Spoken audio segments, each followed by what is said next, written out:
Dios les bendiga. Muy buenas tardes. Día lluvioso, terrible, pero vamos a estudiar igual de la palabra del Señor. Así que, antes que todo, vamos a orar y vamos a darle gracias a Dios por todo. Padre Santo, lleno de amor y de misericordia, te ruego, mi Señor, que tú seas con nosotros en este estudio, Padre, pero por sobre todo que tu Espíritu Santo sea el que fluya en todo esto y que sea tu palabra, Señor, la que sea iluminada a cada uno de nosotros. Mi Dios bendice este estudio en nombre de tu Hijo amado Jesucristo. Amén y amén. Dios les bendiga, entonces voy a compartir pantalla para que ustedes disfruten de esta, de esta clase. Así que vamos con números 17 y 18, que es la clase donde nos quedamos, ¿ok?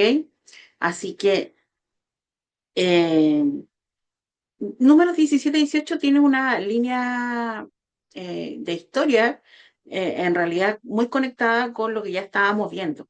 Aquí no vemos pasajes o capítulos que son como independientes, sino que todos van alineados a la historia principal, ¿ya?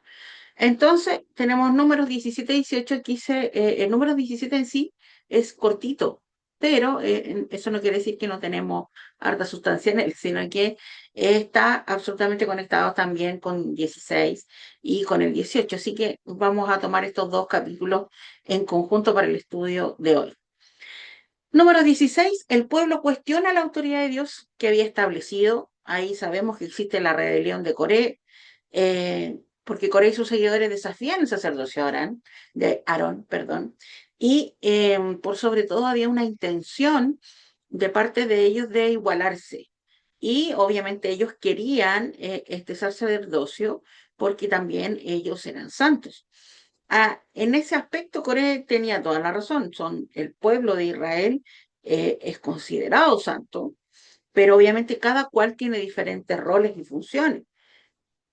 Pero viene el juicio de Dios. Ciertamente dice que la tierra abre su boca y el fuego consume a los 250 hombres y luego una plaga mata a miles de israelitas. Entonces, aquí, como se dice, hay juicio de parte de Dios. ¿Y por qué hay juicio? Porque ciertamente la condición del pueblo de Israel es una condición compleja. Estamos viviendo un proceso donde el pueblo cuestiona constantemente la autoridad de los líderes, pero no sobre la autoridad de los líderes, sino la elección de Dios. Y al final de cuentas ellos no llegan y se autoproclaman líderes de Israel, sino que al contrario, ellos son escogidos por Dios. Por lo tanto, a quien se le cataloga como que está equivocado en todo esto, obviamente es Dios. Y quizá ellos como que todavía no logran comprender esa parte. Entonces, Aarón va como mediador, dice que en la parte final, cuando el fuego empieza a consumir, perdón, la plaga empieza a consumir a la gente, producto del juicio de Dios, dice que Aarón como mediador, como sacerdote, se coloca entre los muertos y los vivos, haciendo un anticipo o una sombra de lo que sería el ministerio de Cristo, como mediador entre el hombre y el juicio de Dios.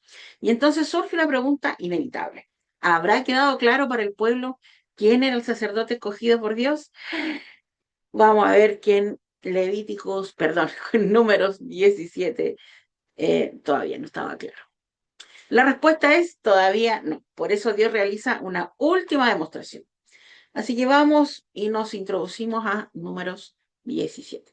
Luego habló Jehová a Moisés diciendo: habla a los hijos de Israel y toma de ellos una vara por cada casa de los padres, de todos los príncipes de ellos, 12 varas conforme a las casas de sus padres, y escribirás el nombre de cada uno sobre su vara, y escribirás el nombre de Aarón sobre la vara de Leví, porque él era el sacerdote. Porque cada jefe de familia de sus padres tendrá una vara, y las pondrá en el tabernáculo de reunión delante del testimonio, donde yo me manifestaré a vosotros. Y florecerá la vara del varón que yo escoja, y haré cesar de delante de mí las quejas de los hijos de Israel con que murmuran contra vosotros. Y Moisés habló a los hijos de Israel y a todos los príncipes de ellos, y le dieron varas, cada príncipe por las casas de sus padres, una vara en total, 12 varas, y la vara de Aarón estaba entre las varas de ellos. Y Moisés puso las varas delante de Jehová en el tabernáculo del testimonio. Pero ¿qué pasó aquí? Y aconteció que al día siguiente vino Moisés al tabernáculo del testimonio, y he aquí que la vara de Aarón de la casa de Leví había reverdecido, pero también echado flores, y arrojado nuevo y producido almendras. Entonces sacó Moisés todas las varas delante de Jehová a todos los hijos de Israel, y ellos lo vieron y tomaron cada uno su vara. Y Jehová dijo a Moisés: vuelve la vara de Aarón delante del testimonio, para que se guarde por señal a los hijos rebeldes, y hará cesar sus quejas delante de mí, para que no mueran. E hizo Moisés como le mandó Jehová, así lo hizo.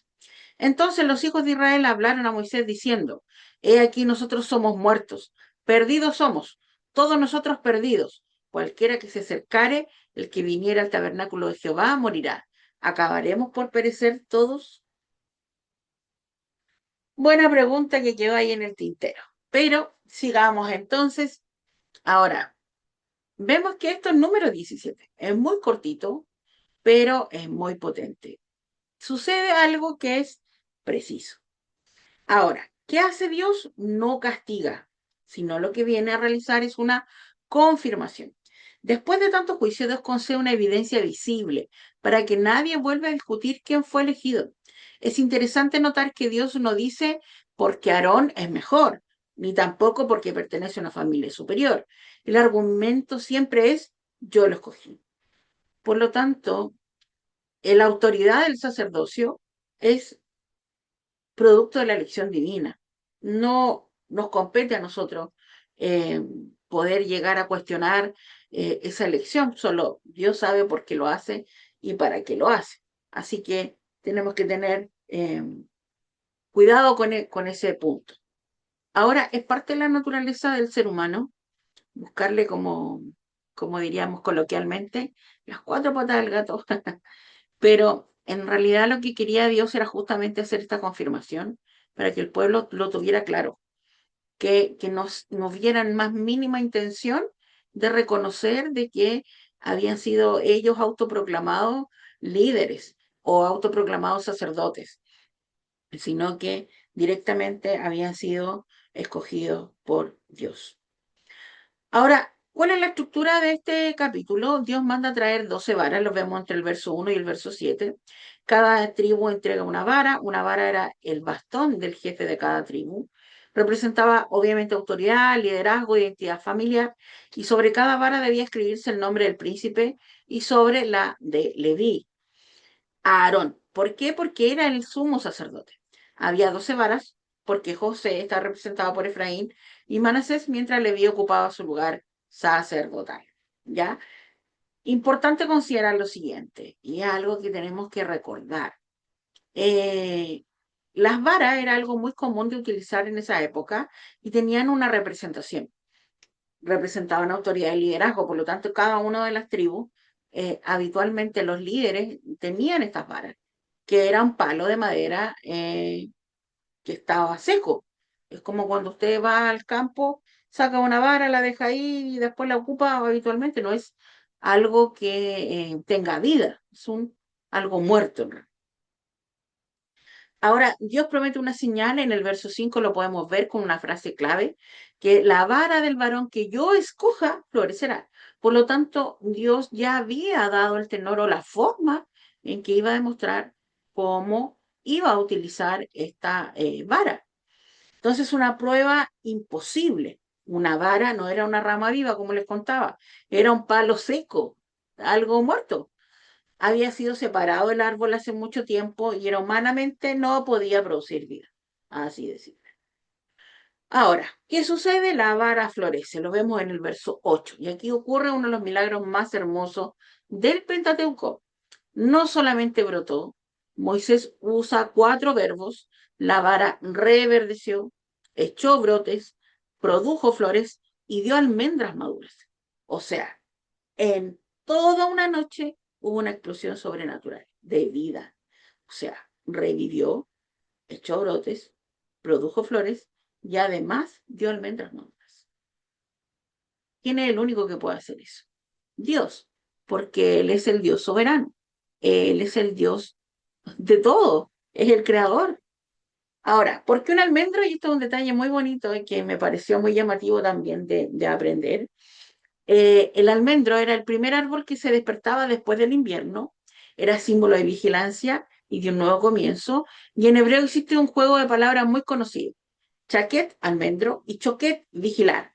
Lo vemos también en Jeremías 1, 11, 12, donde Dios utiliza precisamente una rama de almendro para ilustrar que Él vela por el cumplimiento de su palabra. Así, la vara florecida comunica no solo que Aarón fue escogido, sino que Dios mismo respalda y vigila el sacerdocio que ha establecido. Es Él el que hace todo. Es esta imagen divina que logramos ver en Dios y que tiene esta capacidad maravillosa de que también todo tiene un contexto, todo tiene un algo ahí. Nada al azar. Ya, ¿cuál es la gran enseñanza? Obviamente la vara estaba muerta, no tenía vida, pero obviamente. Cuando Dios la escoge, produce fruto. Este principio atraviesa toda la escritura. No es el hombre quien se hace apto para servir, es Dios quien llama, capacita y da vida. Nosotros fácilmente nos podríamos comparar a una vara muerta, porque nosotros estábamos muertos. Ahora, solo Dios puede producir vida donde no la hay. Y eso aparece una y otra vez en la escritura. Número 17, la vara de Aarón. La vara no estaba enferma, estaba muerta, era un pedazo de madera separado del árbol, no podía brotar lentamente ni recuperarse por sí sola. En una sola noche Dios hizo que brotara, floreciera, fructificara y produjera almendras maduras. No fue un proceso natural y fue una demostración de que la vida procede únicamente de Dios. ¿Podemos ver este ejemplo que se provoca aquí en otra parte de la escritura? Claro que sí. Ezequiel 37 y los huesos secos. Todos conocemos ese texto, o la mayoría. Aquí el lenguaje es aún más radical. No son personas agonizando, no son personas que están ahí, que han fallecido recién. Son huesos completamente secos. Y el Espíritu pregunta: Hijo de hombre, ¿vivirán estos huesos? Humanamente la respuesta es imposible. Pero cuando Dios habla y su Espíritu actúa, aquello que estaba totalmente muerto recibe vida. Esto es un escalón espiritual, bíblico, gigantesco. El orden es importante. Dios habla, Dios sopla su espíritu, entonces aparece la vida. La vida nunca nace de los huesos, siempre nace de Dios. Él es nuestro creador. De Él emana todo. Lo podemos ver en Génesis 2. El primer hombre tampoco cobró vida por sí mismo. Dios forma el cuerpo del polvo, pero el polvo sigue siendo polvo hasta que Dios sopla aliento de vida otra vez y la vida viene de Él. Ahí me acordé del soplar aliento, el ruaj. Bueno, otro día vamos a hablar de ese tema que cuando lo aprendí era maravilloso. Juan 11, Lázaro lleva 4 días muertos. Jesús no le da un tratamiento, no lo reanima, no le hace RCP, nada de eso. Simplemente lo llama y le dice: Lázaro, ven fuera. Y el muerto sale. ¿Por qué? Porque la voz del Creador tiene autoridad para dar vida. Es la voz del Creador, es el aliento de vida, es esto lo que sale de aquí, pero de nuestro Creador, del único que puede hacer eso. Efesios 2. Pablo lleva el mismo principio al plano espiritual. Estabais muertos en vuestros delitos y pecados. No dice enfermos, no dice debilitados, dice muertos, igual que la vara de Aarón. Y luego añade: pero Dios nos dio vida juntamente con Cristo. La salvación también comienza con la iniciativa de Dios. Y esto es algo maravilloso. Mi hermano, cuando conectamos la Biblia desde principio a fin, nos damos cuenta que Dios siempre nos va hablando en mismos términos, nos hace aprender en los mismos términos. Nosotros nada somos sin Él, por lo tanto, solamente damos vida cuando estamos en su presencia, cuando somos lo que somos, una fe viva, y creemos ciertamente. Dios hace lo suyo, pero siempre todo es iniciativa de Dios. El Dios que escoge también es el Dios que da vida. Eso cambia completamente nuestra perspectiva, porque la vara no florece porque sea la vara de Aarón. Ojo, ojo ahí. Y tendemos a colocarle el nombre a las cosas como que fueran de propiedad de un alguien. Como decimos, ay, pero que es la vara de Aarón, por lo tanto, como es Aarón, no, es como la ley de Moisés. Sí, la ley, no. O sea, quizás quien escribe el papel de la ley es Moisés, y estaba Moisés ahí, pero la ley es de Dios. La vara y su momento milagroso es de Dios. Está bien, dirá el nombre de Aarón, pero puede haber quedado simplemente como un palo, nomás. Ahora, me quedo con este Salmo 1. Y cuando lo leía, me acordaba de muchas cosas, pero se los quiero compartir. Dice, bienaventurado el varón que no anduvo en consejo de malos, ni estuvo en camino de pecadores, ni en silla de escarnecedores se ha sentado, sino que en la ley de Jehová está su delicia, y en su ley medita de día y de noche. Será como árbol plantado junto a corriente de aguas, que da su fruto en su tiempo, y su hoja no cae, y todo lo que hace prospera. Esa es como la visión. Dios lo que hace es que cuando nos toca, ya somos árboles que somos plantados, que nacemos, volvemos a nacer, volvemos a la vida y tenemos que dar fruto y tenemos que reverdecer y permanecer así plenos, plenos, porque es Dios el que hizo la obra en nosotros. Ahora obviamente podemos conectar esto con Cristo y aquí hay una sombra maravillosa. La vara seca que vuelve a vivir recuerda que Dios puede sacar vida donde solo hay muerte. Muchos intérpretes han visto en ella una figura de Cristo y claramente lo podemos ver ahí. Cristo fue rechazado y murió. Fue puesto en un sepulcro. Dios manifestó su aprobación levantándolo de él entre los muertos. Hace que esa vara reverdezca y dé frutos. Del mismo modo que la vara autentificó a Aarón como sumo sacerdote, la resurrección autentificó a Jesucristo como nuestro gran sumo sacerdote. El autor de la carta a los Hebreos desarrolla precisamente esta idea. Cristo no se atribuyó el sacerdocio a sí mismo, sino que fue constituido por Dios y su resurrección confirmó plenamente esa designación. Pero qué linda conexión. Dígame que uno, qué lindo. Entonces, ¿cómo confirma el sacerdocio a Aarón con el reverdecer o hacer volver de entre los muertos a esta vara y volverla a la vida? ¿Cómo se confirma plenamente el sacerdocio de Cristo en su resurrección? Vuelve a la vida estando muerto. ¿Cómo no va a ser linda la escritura, mi hermano? ¿Cómo no uno no se va a gozar en ver las maravillas que Dios nos tiene ahí guardando, esperando para nosotros? Sigamos.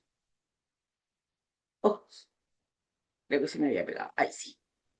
Bueno, yo le había hecho esto, lamentablemente no, me corta la imagen, se me olvidó esa parte, pero se las voy a mandar por internet después para que la guarden. Esta imagen ahí me encantó, porque incorporamos todos los textos que vimos y incluido algunos otros que también sacamos o rescaté en realidad para justamente ampliar esta idea. ¿Qué es lo que significa? En Génesis 2:7, Dios formó al hombre del polvo de la tierra y sopló en su nariz aliento de vida y fue hecho alma viviente. En Ezequiel 37, del 1 al 14, Dios hizo entrar su espíritu y los huesos secos revivieron y formaron un gran ejército. En Juan 11, del 43 al 44, Jesús llama a Lázaro, que llevaba 4 días muerto y salió vivo de la tumba. En el Salmo 104, del 29 al 30, escondes tu rostro, se turban, les quita el hálito, dejan de ser y vuelven al polvo. Envía tu espíritu, son creados y renueva la faz de la tierra. Romanos 4:17, Él da vida a los muertos y llama a las cosas que no son como si fuesen. Efesios 2, del 4 al 5, estábamos muertos en nuestros delitos, pero Dios, que es rico en misericordia, nos dio vida juntamente con Cristo. ¿Qué aplicación tenemos? Sin Dios hay muerte. Dios habla o envía su espíritu. Él da vida donde no la hay y obviamente su gloria se manifiesta. Y vemos obviamente la confirmación del sacerdocio de Cristo. Haciendo el mismo acto de esta vara, lo hace en Cristo.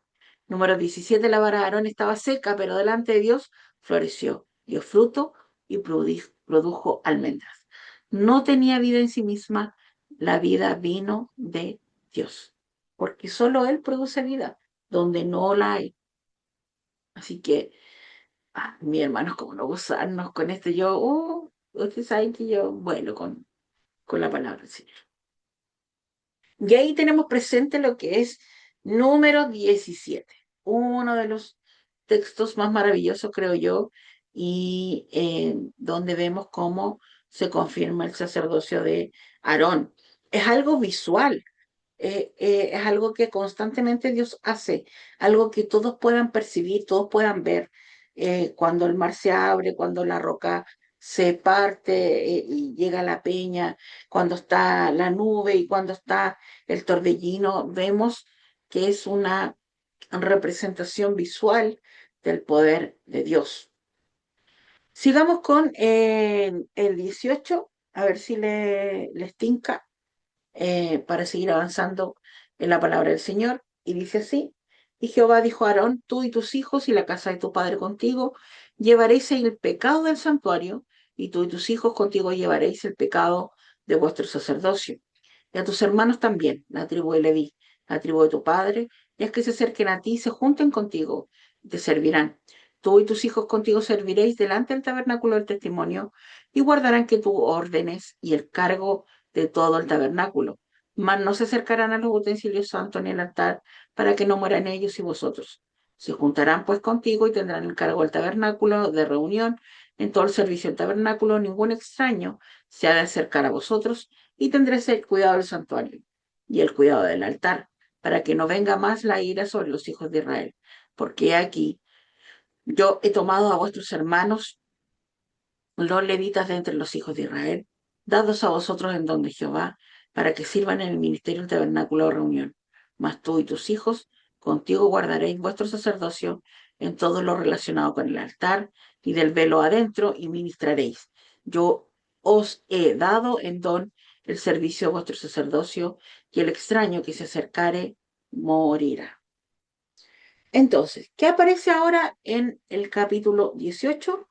Vemos que después de que todos querían sacerdotes, como lo estábamos viendo en el capítulo 16, en especial Coré, Dios prácticamente le dice a Aarón, ¿quieres saber lo que significa ser sacerdote?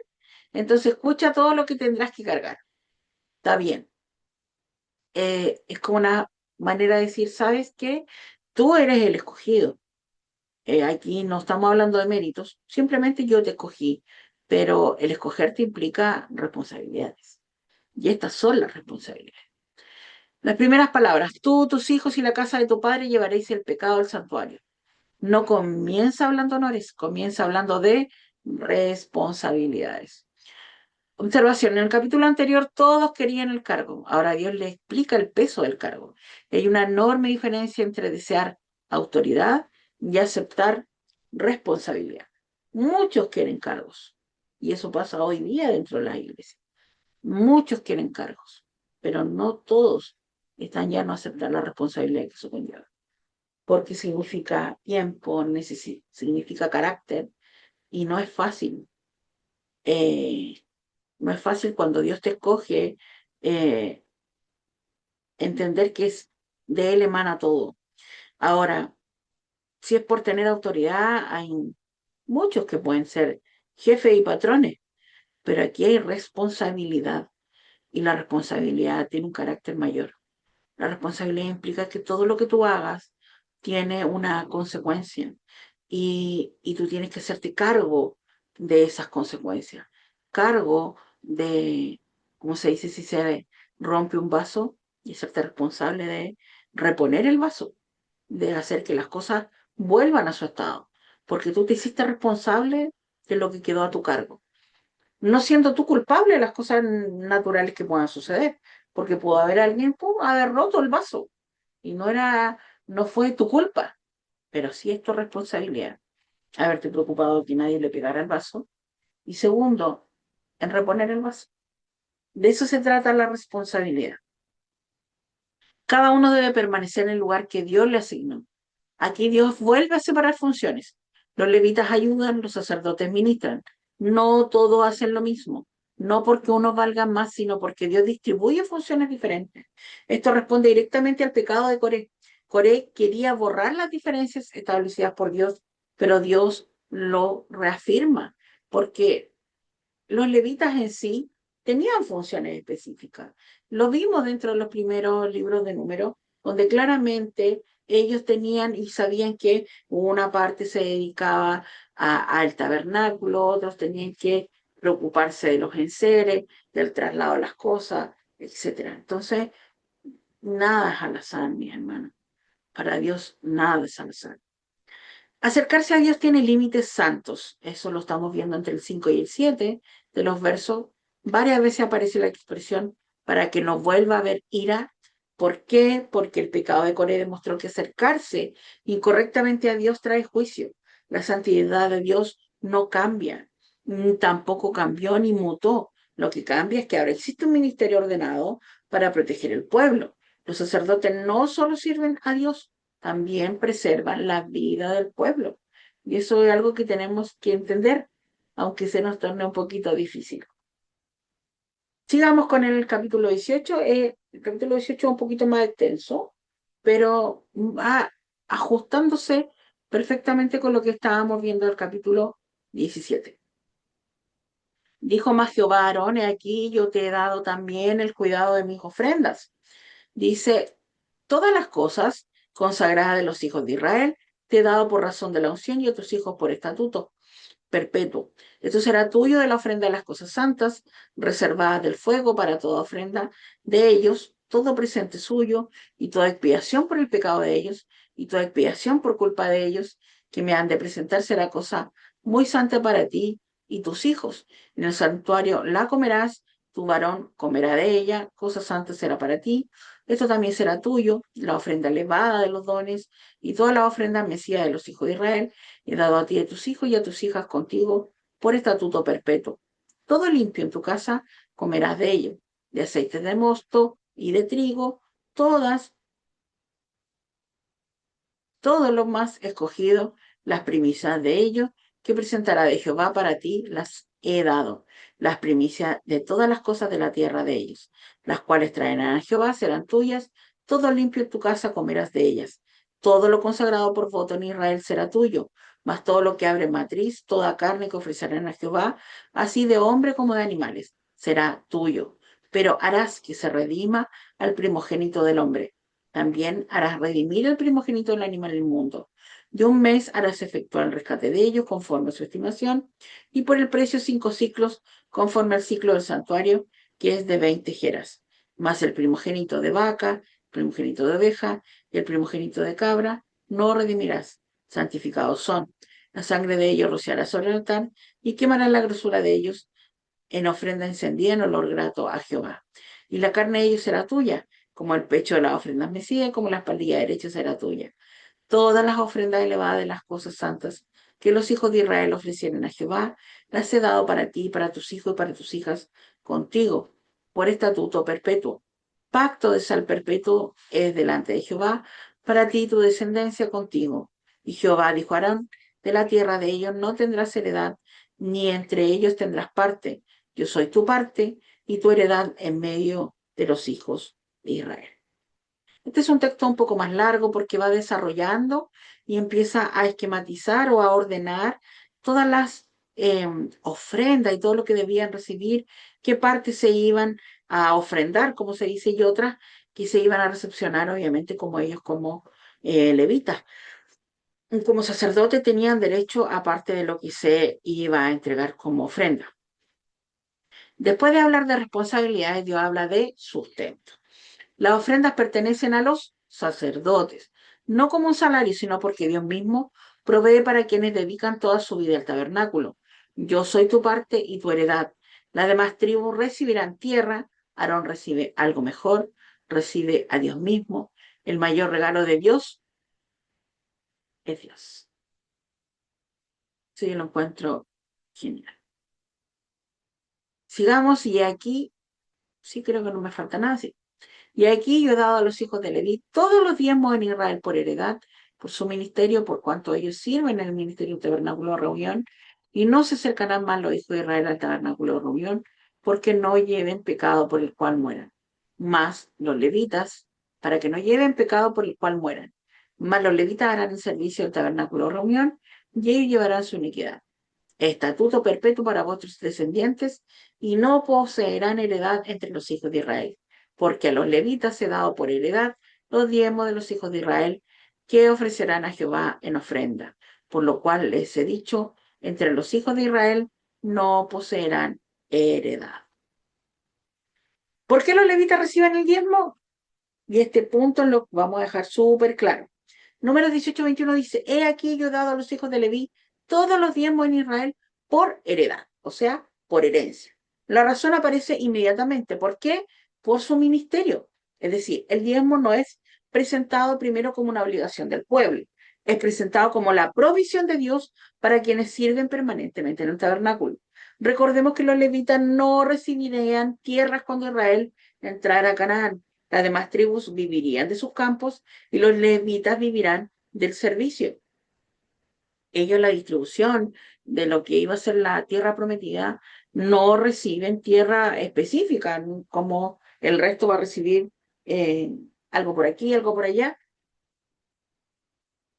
Más adelante vamos a ver esto con mayor detalle, pero ciertamente los levitas no van a poder trabajar la tierra, por lo tanto tienen que alguien suministrarlo y quien lo hace es Dios. Por eso hace este mandato y el diezmo no es representado como una obligación, sino como una obligación del pueblo, sino como un acto de provisión de parte de Dios.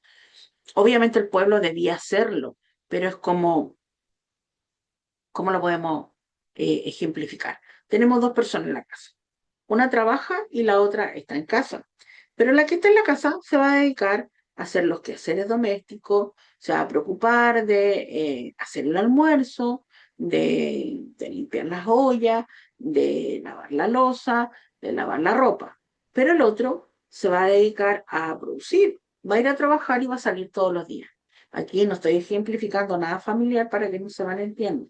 Solamente estoy colocando el ejemplo de dos personas dentro de un mismo hogar. Entonces, dos van a ser eh, roles diferentes. Por lo tanto, en este caso, el que va a ir a trabajar va a permitir proveer. Por lo tanto, le va a entregar a él para que se pueda mantener. Porque obviamente, si él no trabaja, él no vive. Pero si él no cocina, él no come. Es como el ejemplo. Así funciona. Ciertamente, si no hay sacerdocio dentro del pueblo de Israel, ellos no iban a tener que él les ministrara constantemente, que él les sacara, como se dice, y intercediera por ellos para con Dios, para lograr que ellos permanecieran en un estado de santidad. Entonces, esto era prácticamente una retribución, permitía que pudieran tener para poder vivir. Ahora vamos ya casi terminando capítulo 18 y viene algo un detalle muy bonito. Y dice, ya habló Jehová a Moisés diciendo, así hablarás a los levitas, les dirás, cuando toméis de los hijos de Israel los diezmos que os he dado de ellos por vuestra heredad, vosotros presentaréis de ellos una ofrenda mecida a Jehová, diezmo de los diezmos. Interesante, ¿eh?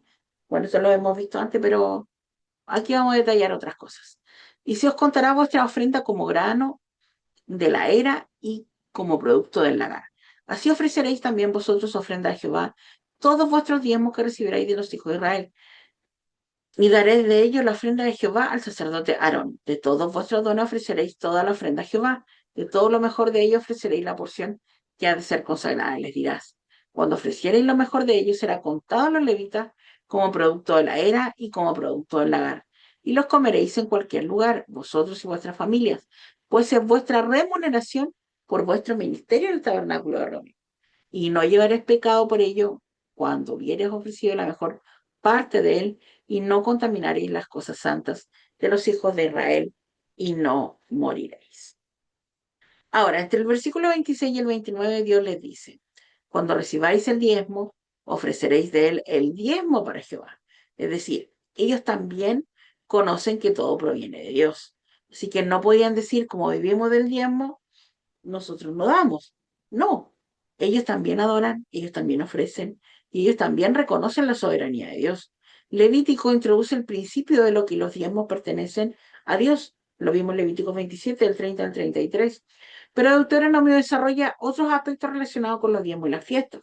Pero aquí no se está promulgando una nueva ley, no es que esto sea algo nuevo.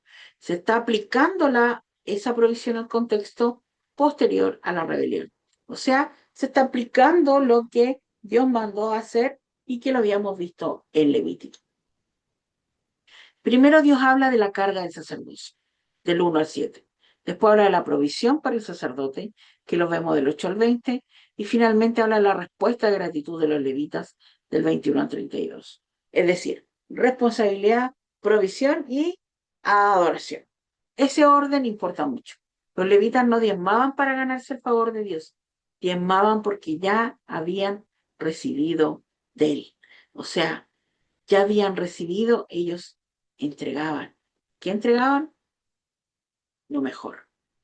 Ahora, haciendo un resumen de lo que vemos en números 17 y 18, Dios confirma su elección, lo vemos en número 17, la vara de Aarón florece, Dios autentica el sacerdote que él escogió y hay una verdad, la autoridad espiritual nace del llamado de Dios.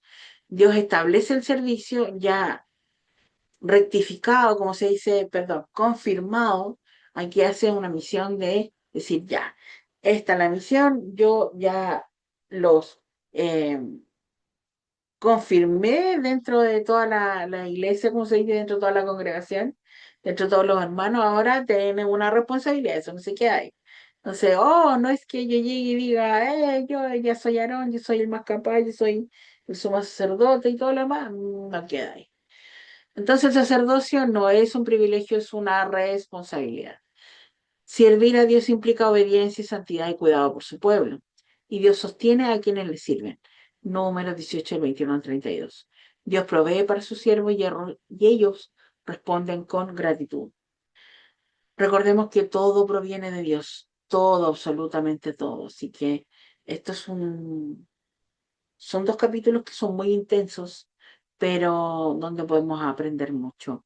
Yo le agradezco a Dios por haber podido entregar, como se dice, la clase del día de hoy, que ustedes la puedan escudriñar en su hogar, eh, que puedan deleitarse de la palabra. Eso es muy importante. Así que, mi hermano, Dios les bendiga mucho y disfruten. Disfruten de este estudio que se hizo con mucho cariño, con mucho amor, pero por sobre todo, mi hermano, disfrute el estar en la presencia del Señor, en eso de buscar lo más maravilloso que proviene de Él.